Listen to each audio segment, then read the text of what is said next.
Welcome to the Happiness First radio show, where you learn to consciously create the life you want. Your host, Lorane Gordon, an expert in law of attraction and present moment awareness, along with her expert guests, give you the tools you need to focus your attention and thoughts to create your best life. And now, here's your host, Lorane Gordon. Welcome to Your Happiness Way Radio with me, your host and online coach, Lorane Gordon.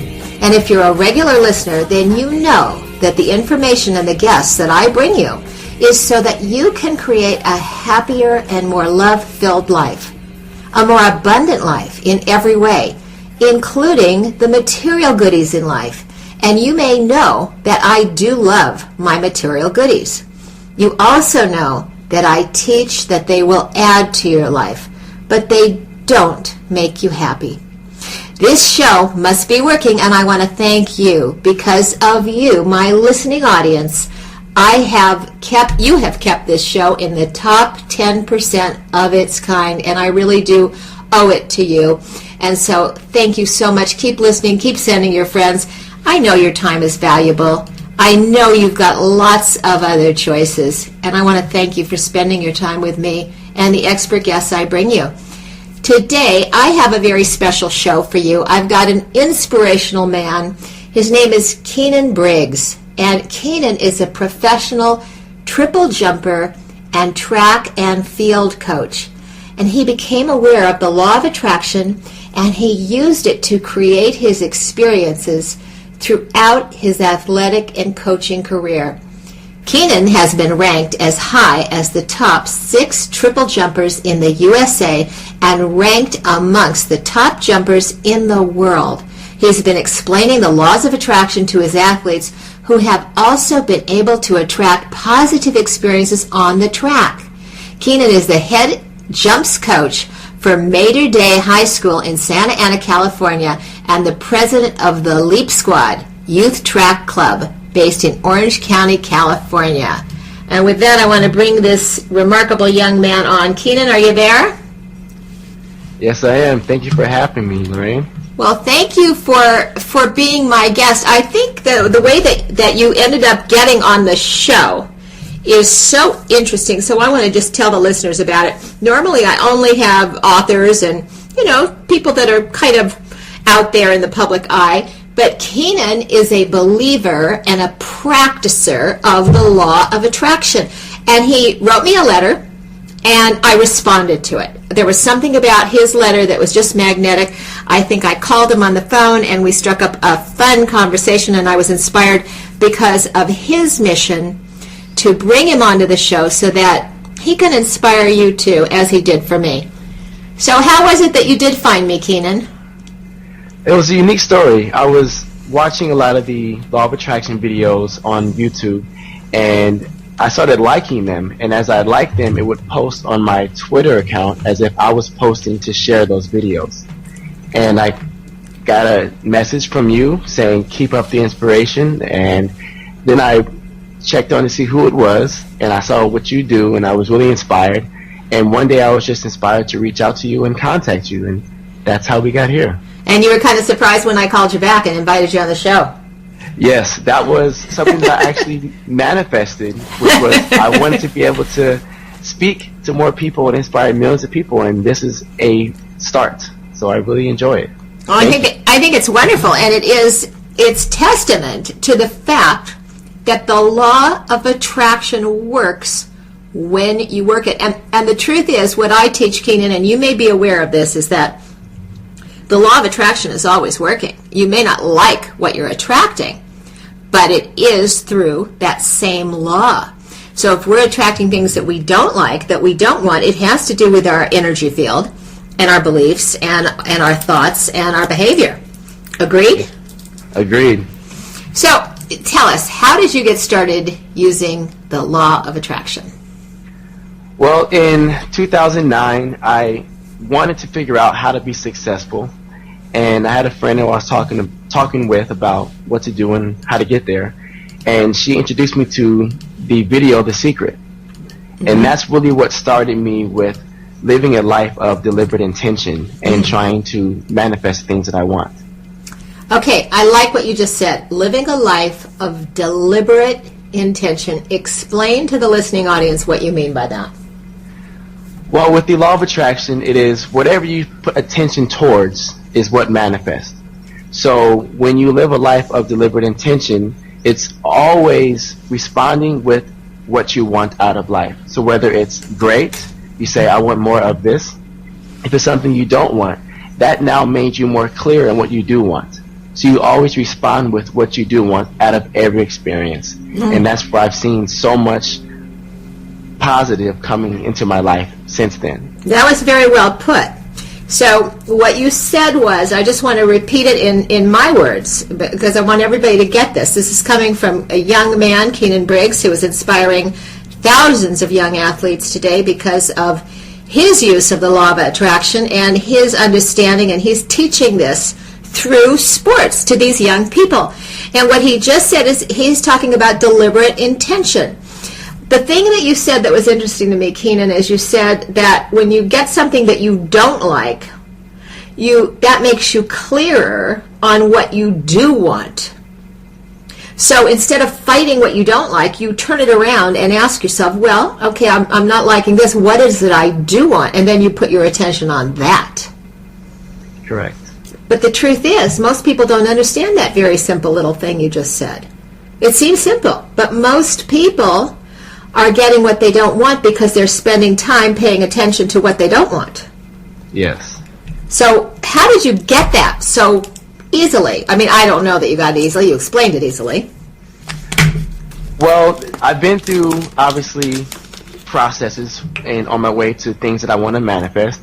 And every time I've gone through some negative experiences that help clear up what I do want, then I kind of caught on to that. So I started using that in specific detail, what I do want, and then I started seeing the small things on the way to the big things that I wanted. And with that, I just kept the small things going and speaking to the universe with what I wanted, and then it's just been a snowball effect. And as I get these small things, it leads to the bigger things because I'm living in that vibrational alignment for what I do want in the big picture. Wow, that's well put. Well put. So it was sort of trial and error, and you were, yes. But you were paying attention, and yeah. You were paying attention because you wanted to make the law of attraction work for you. Seriously, that was a serious goal, right? Yes, yes. And isn't that a lot different than just saying, "Hey, I want to use the law of attraction," and then forgetting about it, and then wondering why it's not working? Yes.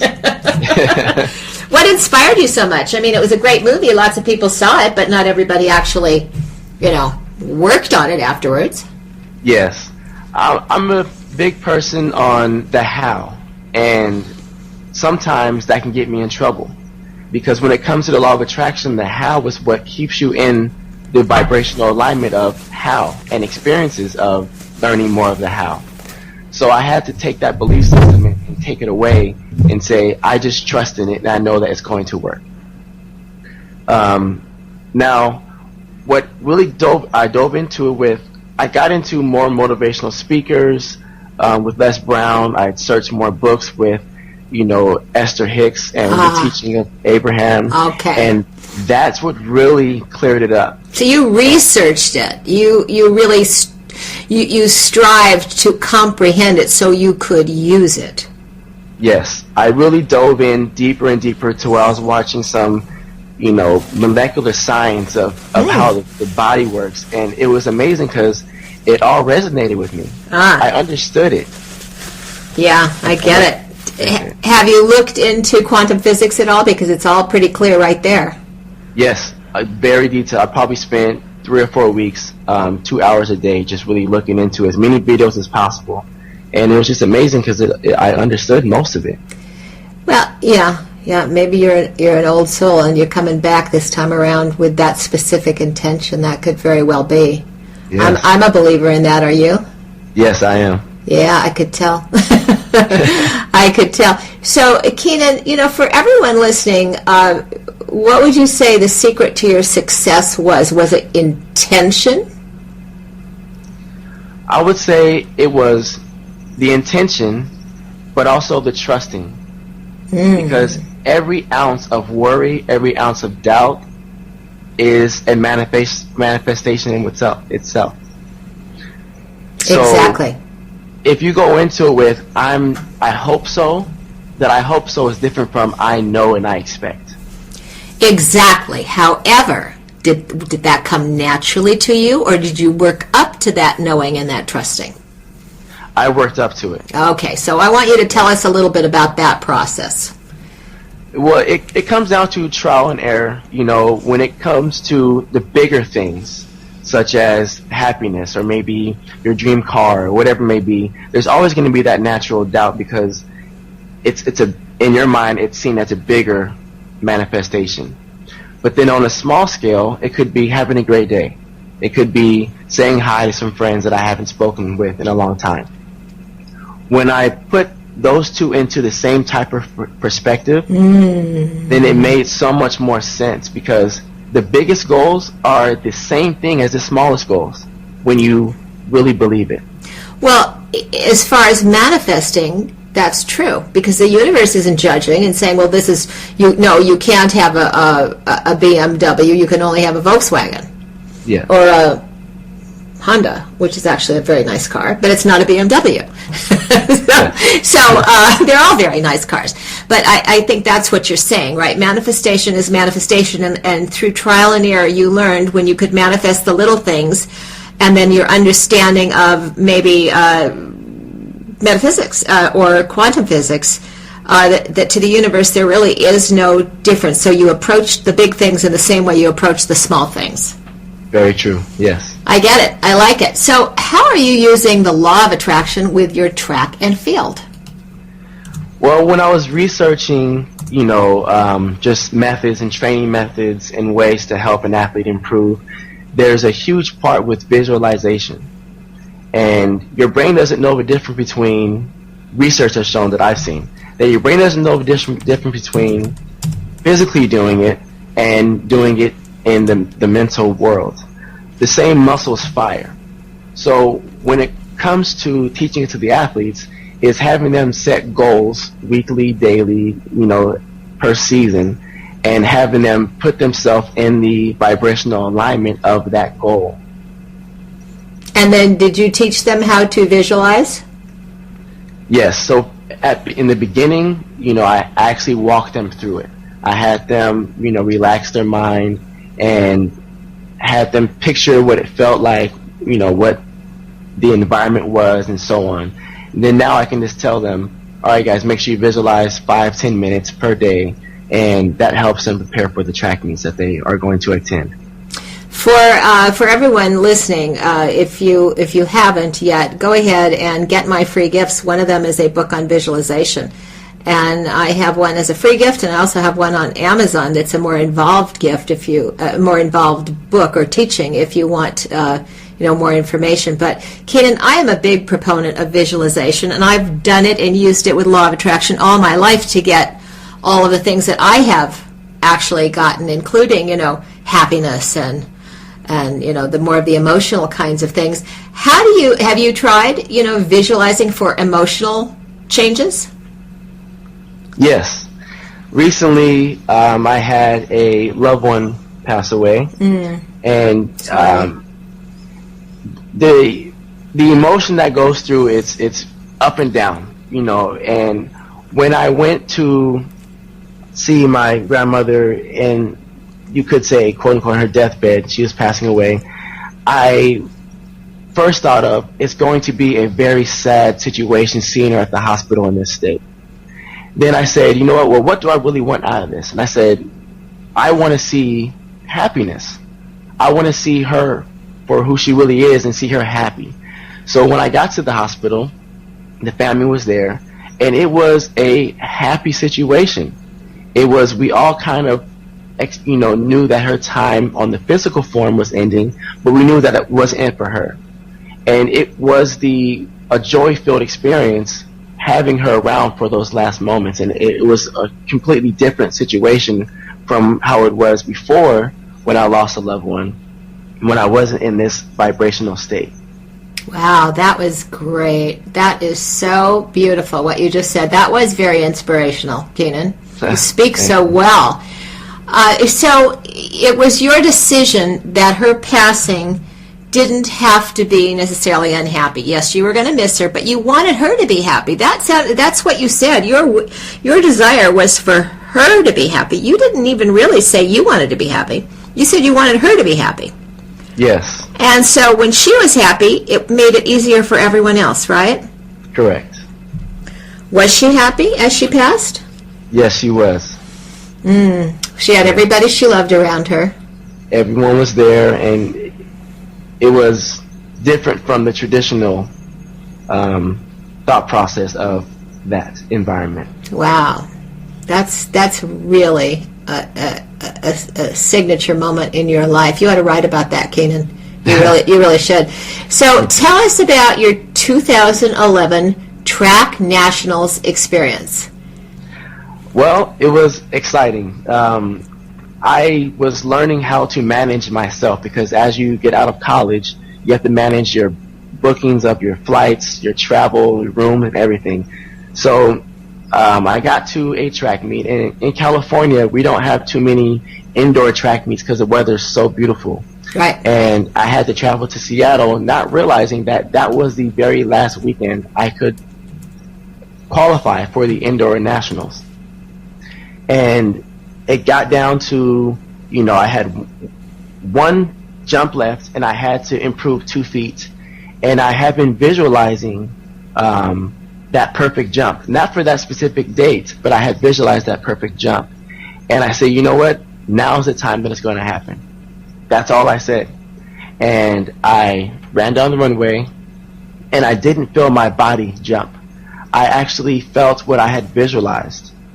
Then I landed in the pit, and it was my lifetime best, and that qualified me for the 2011 Indoor Championships, where I, again, was able to manifest those same types of jumps. So you brought up that you didn't understand that it was an indoor or an outdoor. Why did you bring that? Were you sort of saying to us that you weren't focusing on the importance of that particular meet? Well, that meet was very important, but when I was visualizing, I couldn't actually see the environment. I just felt it. Oh, okay. Okay. So you felt your body moving through the air, taking that jump, and the triumph of the win? Yes. So explain it to me. If I were a jumper, for example, and I want you to explain to me what I see. So my eyes are closed, and I see and feel my body doing what? Why don't you run us through how you teach your kids? Okay, well, when I have them close their eyes, I have them feel the emotions as if they're already at that track meet, as if they already had a great jump and so on. So they're already in that positive mindset. Now, but I want you to go into detail on this. So the emotions are, they feel the crowd, or how do you help them bring about those emotions? Okay, it's setting the environment. So I'll have them picture where they are. If they've been to this meet before, if they've been to this venue, how many people are in the stands, the pressure of where they are. If they're a junior, if they're a senior in high school, how many meets they have left. The pressure of, all these elements into their jump. So now they can picture the scenery of what it is.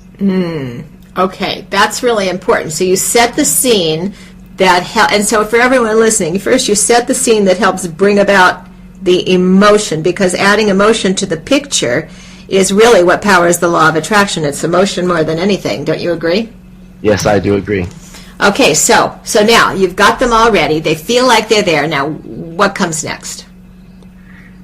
Now I have them break down each individual segment of the jump. So in the triple jump, there are 3 phases: the hop, step, and jump. Okay. So the hop is where they jump off of one of their feet, and they travel a certain distance. And to maximize that distance, they have to spend more time in the air. So I have them picture it in slow motion, so they can really get every single detail of the movement.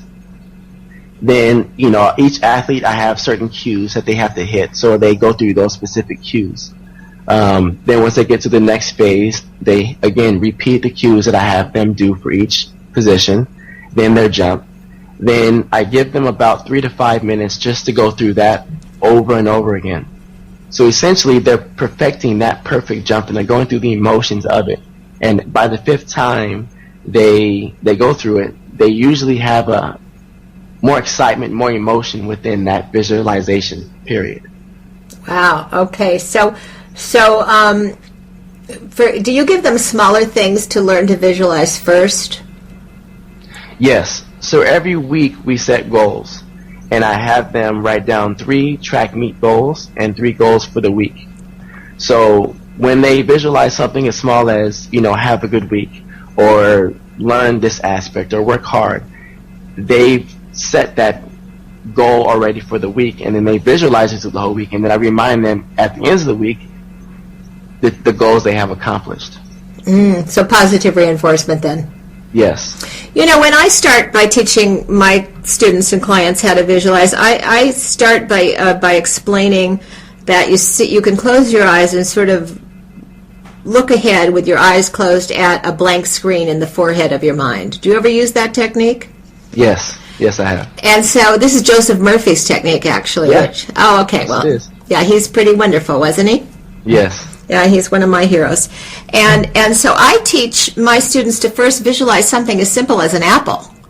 Yep. Something every day, or maybe just look at their hand with their eyes and then close their eyes and project their hand onto the screen of their mind. And so sometimes even starting with everyday things and then adding motion can be a good way for absolute beginners. Yes. Because I have people tell me that come to me as a private client, I can't visualize, Lorraine. And actually, by the time we do a couple of exercises, they realize, yes, they do visualize. We visualize all the time, but until you're made aware of it, you don't even know you're doing it. Yes. That's very true. So now you talk about manifesting our negative experiences. Why don't you explain your take on that? Okay, my take on it is, let's say you have 2 pots and they're filled with soil and there's a seed in it. One is a positive pot and one is a negative pot. And obviously, if you want the seed to grow into a tree or a plant, you're going to show attention to it by watering it. Right. Now, let's say you have the positive thoughts. That's you, metaphorically, putting water into that positive pot. Now, there's the negative pot. That could be worry or disconcern or doubt or whatever, but you're still showing attention to those things. So now let's say, I want to hit a sales quota for my job, and I'm having great sales one day, I feel good, and I'm feeding that positive pot. Then I start thinking, well, today I'm at a lesser number. I was hitting better numbers yesterday. That is going to be that attention to that negative pot. So essentially, they're both going to grow. And if you keep dwelling on the negative things, you're showing attention to that negative things, which essentially helps manifest the negative experiences. Exactly. And that's kind of identical to what we were talking about in the beginning, which is, you put it in a different way than I've actually ever heard it, that when something bad happens to you, or you perceive as bad or negative, it should actually give you a clearer picture of what you want to have happen, rather than seeing it as bad. See it as, well, this is great, now I have a comparison. Yes. I don't want this, so what is it I do want? Yes. And you put that seed into the positive pot, and then you water that one, right? Yes. Always rewater it. Okay. I love it. That's great. And so these are the kinds of things you teach your kids? Yes, all the time. Do they look at you wide-eyed and in awe? By now, they're just kind of like, he's still talking. I get it. Well, the truth is, you can think you get it. But as my mentor, Deepak Chopra, says, every time you learn something, even if you think you've heard it before, you are actually a different person. And so you comprehend it differently. You comprehend it on a different level, because every bit of information you take in changes you on a cellular level, which means that whatever thought or idea or nutrient even that you put into your field, your mentality, your body, you accept it differently. So I think it's in the Bible. It says, be as a little child. So be wide-eyed with wonder so that you can always learn in that new way. Yes. Doesn't that make sense? Yeah, and I completely agree. When I've heard that many times, and what I've been doing lately is, when I'm traveling or whatnot, I'll download some audiobooks and I'll listen to it, and I'll just repeat the same chapter for the whole week. Mm-hmm. Because there's a point in time where I feel like I know enough, even though I don't. I'll wait until that week is done. When I listen to an audio tape, sometimes I'll have to hear it several times. So what I've done now is I said I'm going to listen to the same chapter or same tape for a week straight. And then every time I hear it, I hear something different. Something different resonates with me, or I become more clear on what I was listening to. And it makes so much more sense each time I hear it. So in other words, you actually actively listen. You don't say to yourself, ho hum, I've heard that before, but you're actively listening for a little nugget. Could you put it that way? Yes, it feels like every time I hear it, I'll only hear the same thing a few times. Isn't that interesting? As a teacher, because I do, even though I'm a coach and an inspirational speaker, I think of myself as a teacher. The best way for me to learn is to teach it. Do you not find that to be true? Yes. As you pass it along, don't you get it in a much deeper level?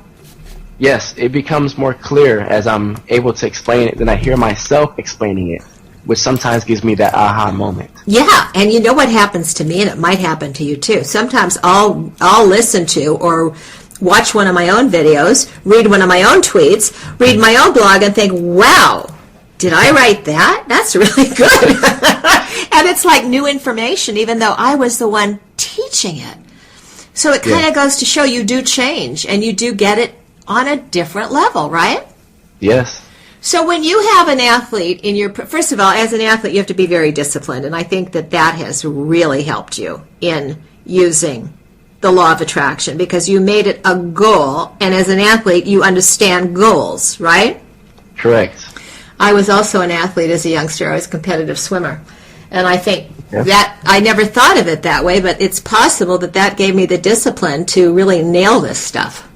Yes. Not that you ever actually nail it, Keinan, because I'm always learning, aren't you? Yes, all the time. Every day is a new opportunity. And you love it, don't you? Yes. I can hear it in your voice. So how do you communicate this stuff to your kids? The best way that I found is I try to put it into a story or an element that they can relate to. So, a lot of times when they're coming out to practice or they're a new athlete of mine, I ask them, why are they here? What do they want out of it? What sports did they do growing up? And when I give them specific drills, I relate it to something that's personal to them. And it helps us communicate that much easier. And so how does that coincide with the law of attraction?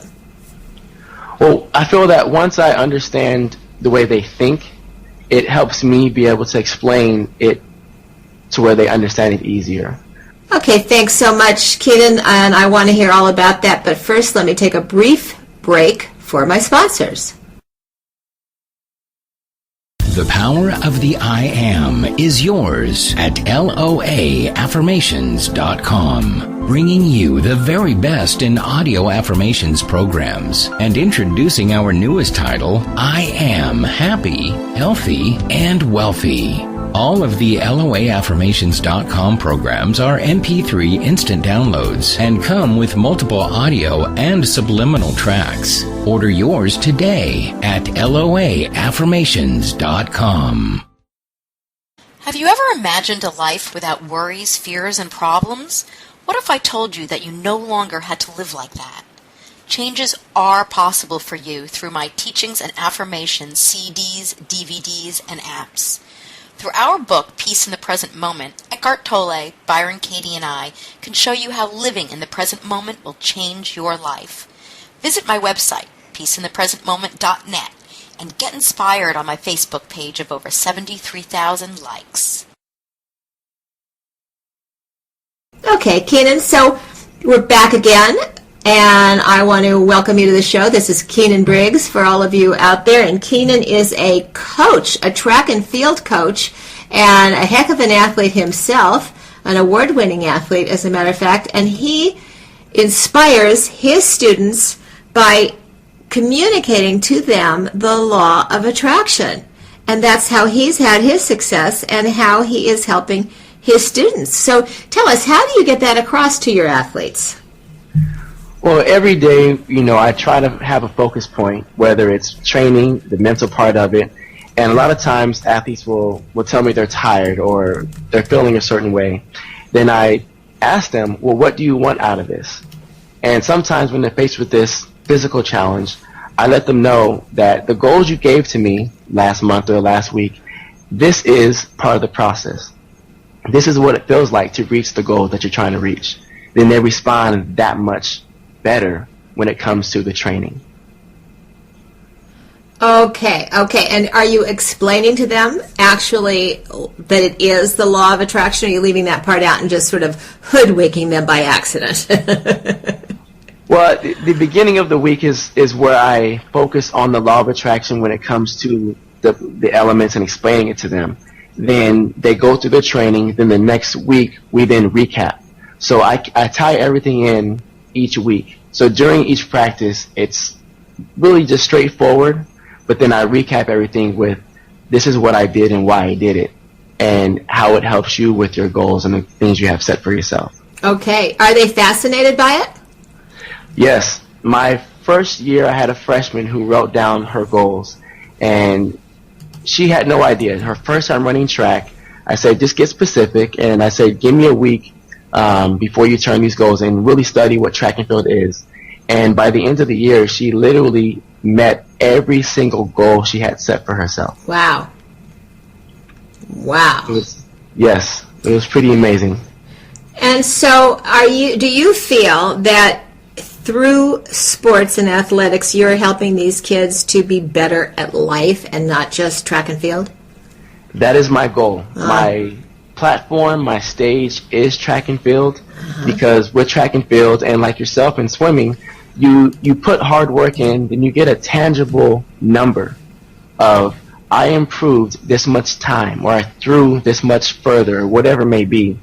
But, other sports, you can be the greatest athlete, but be right behind the Michael Jordans or the Kobe Bryants or whatever else, and not really get to showcase your talent.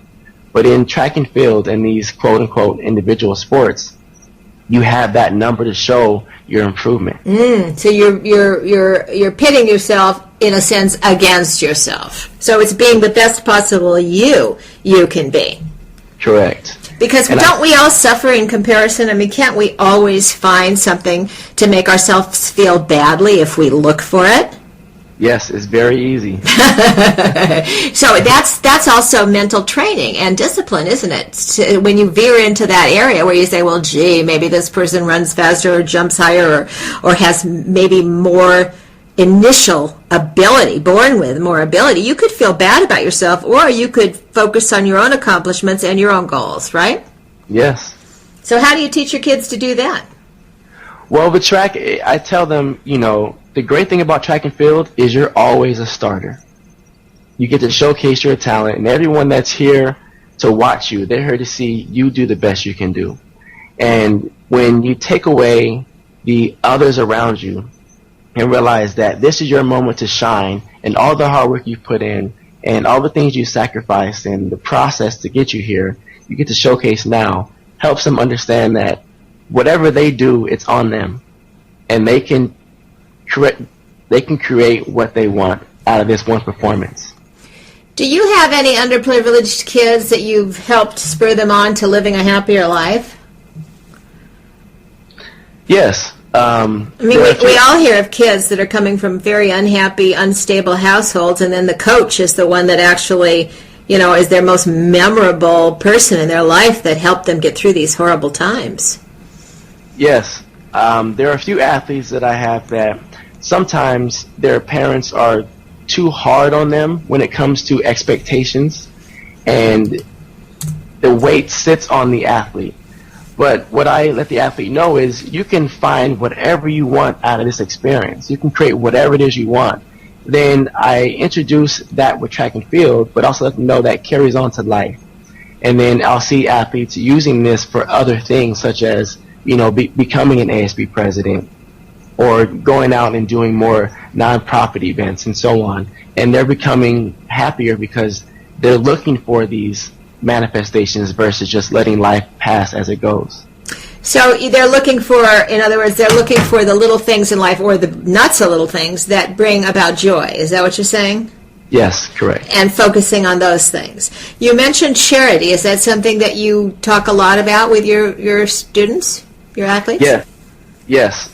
So far, once a year, we've done a donation of our time. You know, it's not about money. It's not about, you know, it's about time, because time is the most valuable thing we have in our world. And, you know, we'll go to the Isaiah House, which is a women's homeless shelter in the city of Santa Ana, where we just show up and we offer our time. Last year it was for Thanksgiving. The other year it was for just random things. But having them understand that there's other people in this world that have different levels of life, and to appreciate life as a whole. And then, of course, that incredible feeling that you get when you know you're brightening another person's day, or you're giving something of yourself to them. Don't you think that plays a huge role? Yes, it in helps. Teaching them values? Yes, teaching them values, and that there's more to life than just living it. There's actually offering your time, whether it's a gesture or just helping bring smiles to other people's lives as well. Gosh, you're a likable guy, Keinan. You really are a sweetheart. Tell me, is there a difference between teaching the law of attraction to kids? I mean, well, you haven't really probably taught it to adults, have you? Yes, I have a lot of friends that say, "You're just so happy. What are you doing?" Does it make them a little aggravated? It sounded like they're annoyed. Yeah, and I just tell them, you know, I choose happiness. So I usually have a lot of friends that contact me asking me, you know, how are you so happy? What is it that you're doing? And I just tell them that I just choose happiness. Whatever the situation is just to choose happiness every time, and understanding that I'm on pace to manifest the things that I've already set. Based on your level of emotion. So when you're happier, obviously you're going to attract more things that increase your happiness, right? Yes. Yeah, that's interesting, because I think one of the modules of my signature program is happiness is a choice. Most people don't realize that happiness is a choice. They believe it's the luck of the draw. They believe that their happiness is determined by their experiences and their place in life. But that's not necessarily true. In other words, you can see people in the most dire circumstance who still actually feel happiness. Is that not true? Yes, very true. And that can be very inspirational. Okay, so how did you come to the conclusion that happiness was a choice? Well, through my research, I've come to the understanding that we are the creators of our experiences. So just deciding I choose to be happy in whatever situation this is, and not dwell on the negative, has allowed me to continue to keep that going.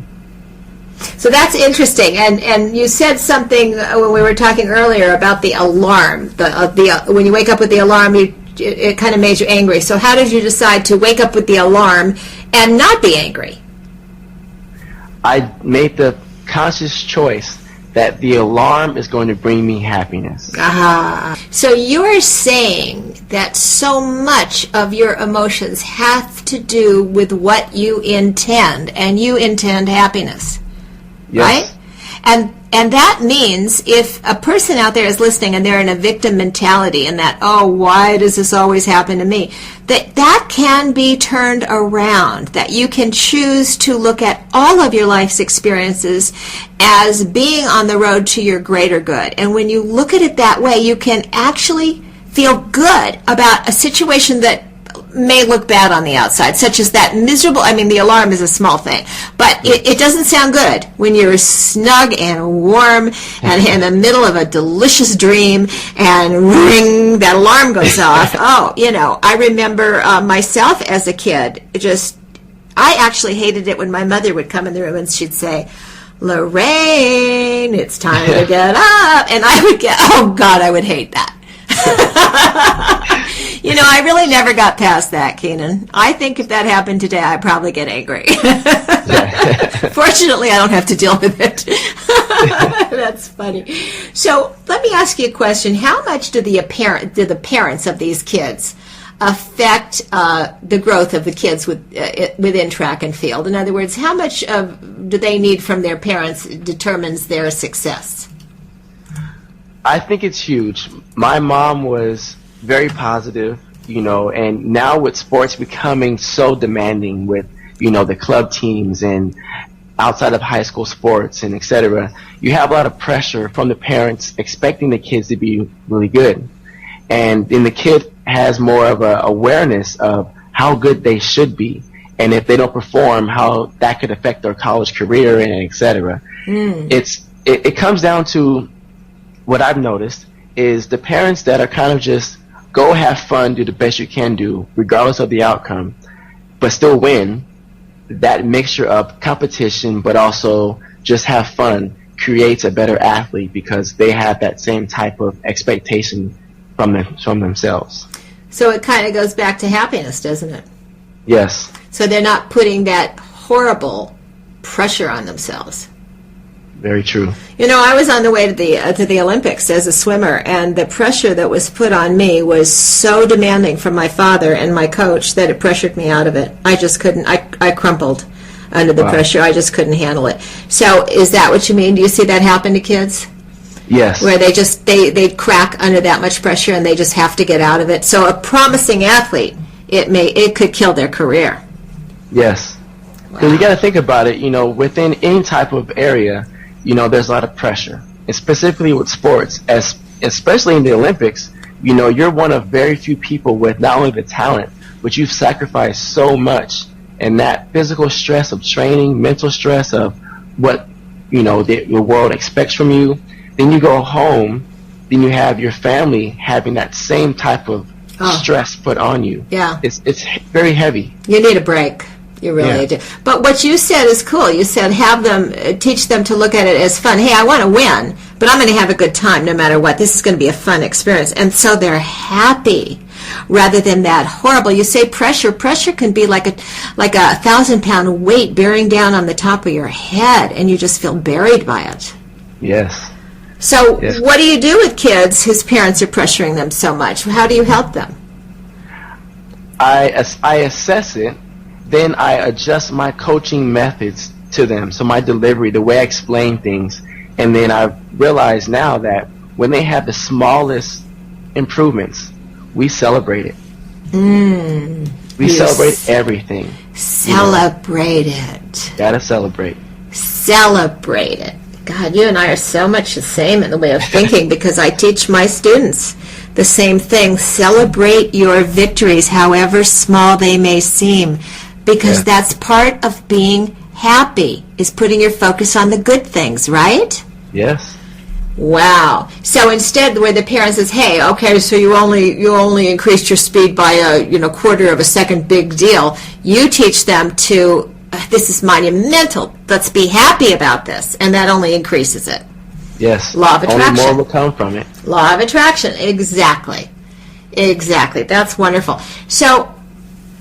So how does teaching the law of attraction to your team?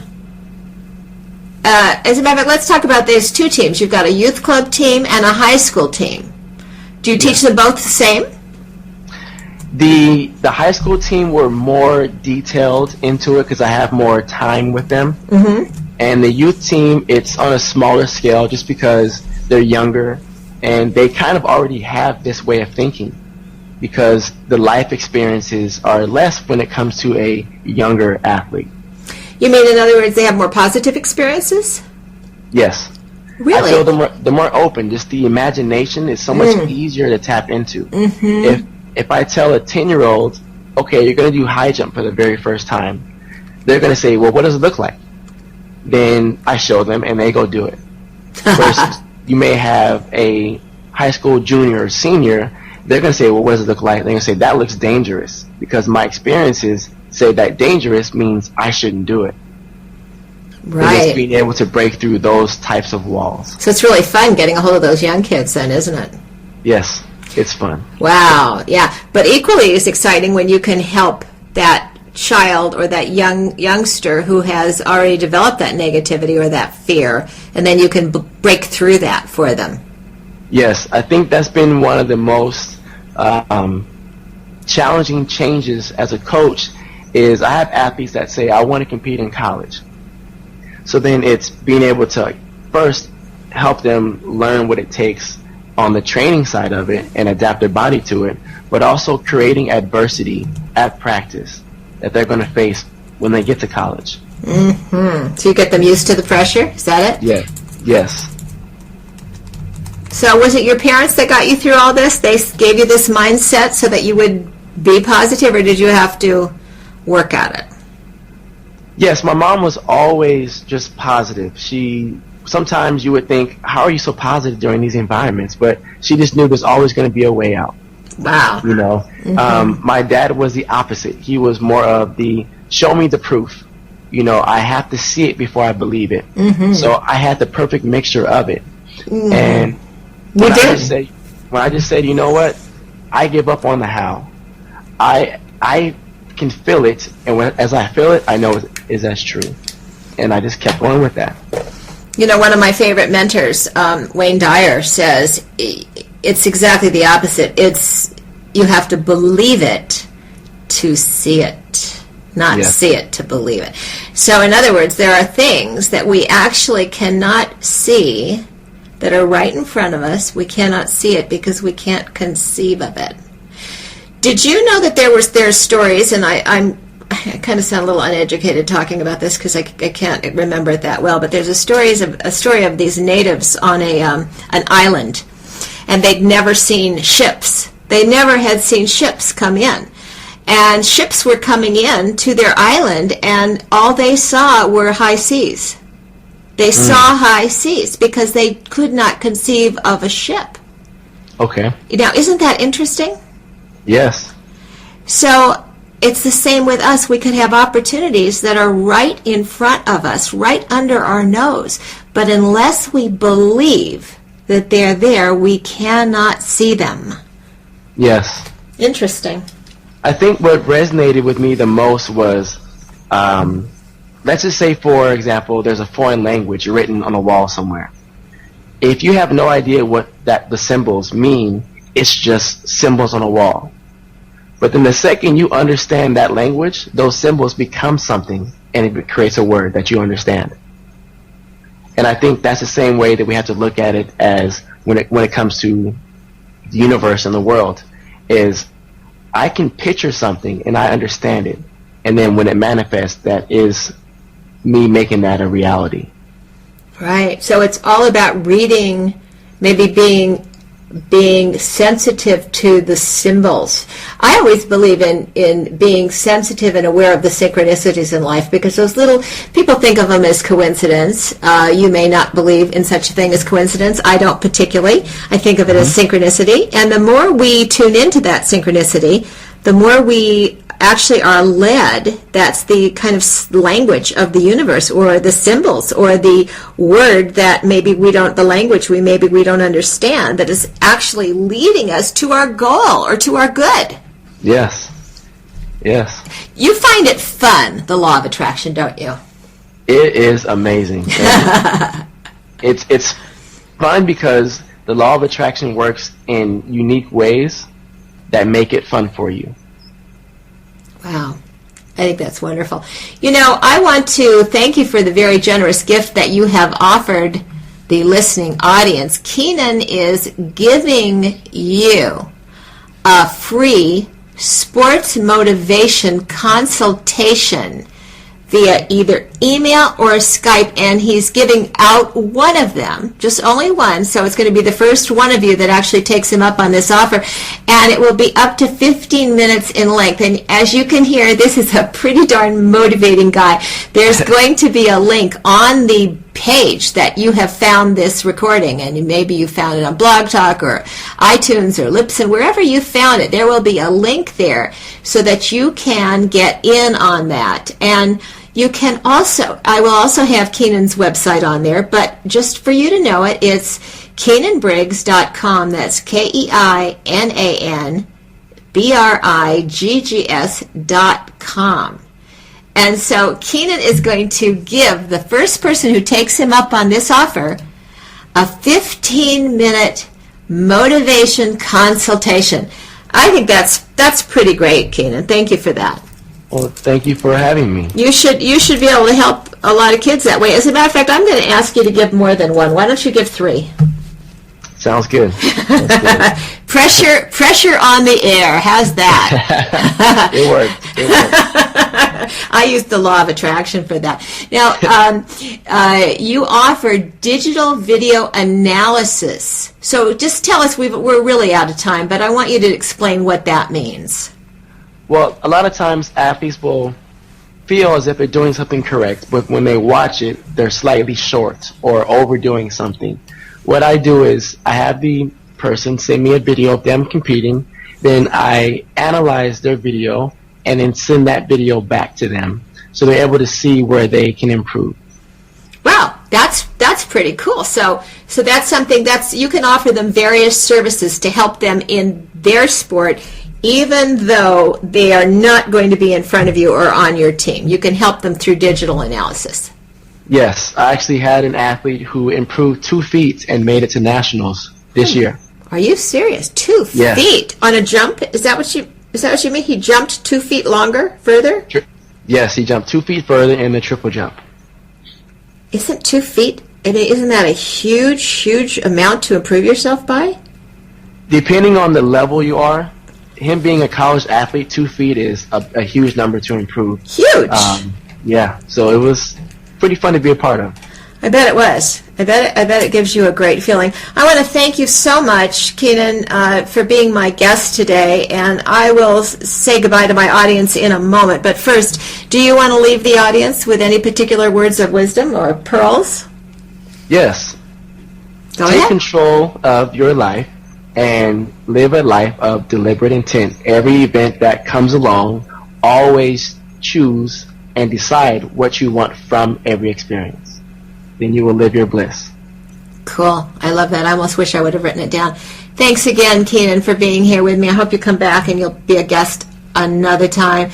And for my listeners, I want you to know that you have really received some valuable stuff today. You've heard this in a completely different way than I normally bring it to you and my guests. And this was a very motivational and inspirational show. We had a young man, a coach, who is a champion in his own right, and he is actually creating champions in the world of sports. And so we know that you want to be happy. I know that you want to have peace of mind, and I promise you can, but you have to begin to put into action all the things that you hear and that you learn through my program and programs like them.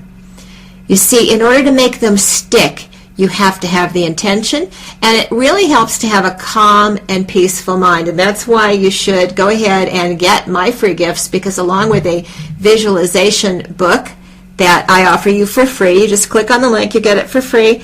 You'll also receive a guided meditation that will bring you into that place of peaceful clarity. When you're peaceful and your mind is silent, that's when you recognize where you're putting your attention. And where you're putting your attention is how you are using the law of attraction. I want to thank you so much for listening. Please help others by making a comment under the show or sending the show on to your friends. That helps you to actually incur better karma because you're helping others. Send me an email. Let me know what you want. That's what I want to give you. This is Lorane Gordon. I'm your online coach. I see you having your best life. You need to see it too and make it a reality. I'll be back with you next week, same time, same place. Namaste and bye for now. You've been listening to Happiness First, the Rest Will Follow with Lorane Gordon. Because I'm happy. She'll be back next week with another great show. And to learn more about Happiness First, visit LoraneGordon.com. That's LoraneGordon.com. LoraneGordon.com. Be sure to subscribe and receive some fantastic free gifts. Lorane wants to bring you more of what you want, so please make a comment on the show page here. Or you can email her at Lorane@LoraneGordon.com. And thank you for listening.